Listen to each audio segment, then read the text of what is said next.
ambienti politici, ambienti chiamiamoli amministrativi, probabilmente appunto qualcuno che ha contatti con l'INPS ha già sotto mano qualche nome o qualche appunto indirizzo, qualche partito, e ripeto, conviene a tutti secondo me far chiarezza spontaneamente senza vedersi arrivare elenchi esterni.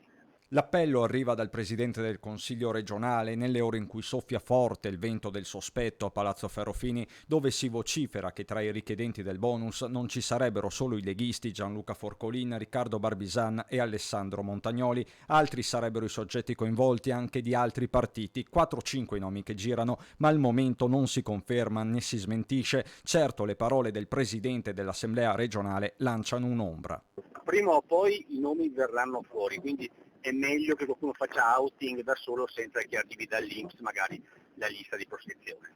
Tra quelli che hanno fatto outing, riprendendo le parole di Ciambetti, c'è chi ha dato la colpa alla moglie, chi al commercialista, chi ancora ai soci. Il primo ad ammetterlo nel corso del nostro telegiornale è stato il trevigiano Riccardo Barbisan. Quei 600 euro del bonus, dice, sono stati richiesti in automatico dal suo commercialista, 600 euro che poi lo stesso consigliere ha devoluto in beneficenza, come dimostrano le carte trasmesse a Corredo, ma non è detto che basti per evitargli la mancata candidatura, visto che lo stesso Zaia lunedì a mezzogiorno ha agitato lo spettro della sospensione delle candidature. Di sospensione immediata aveva parlato già domenica sera lo stesso segretario della Lega in Veneto Lorenzo Fontana, che contattato dalla nostra emittente dice di confermare quanto dichiarato e di non voler aggiungere altro. Pronto ad allinearsi con le scelte del partito la segreteria trevigiana, che pure crede nella buona fede di Barbisan.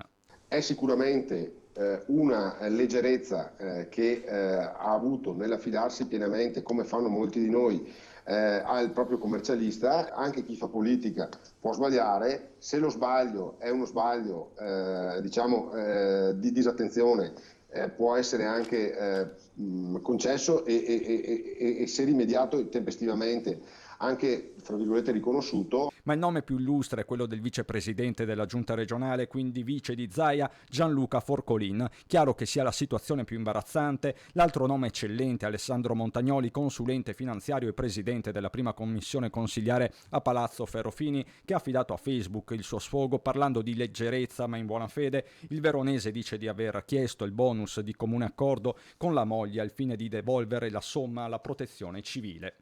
Restano i sospetti e i contatti frenetici all'interno dei partiti, con le segreterie dal PD a Fratelli d'Italia che stanno avviando delle indagini interne. Una cosa è certa, non sarà un Ferragosto come tanti e stavolta non è colpa del virus.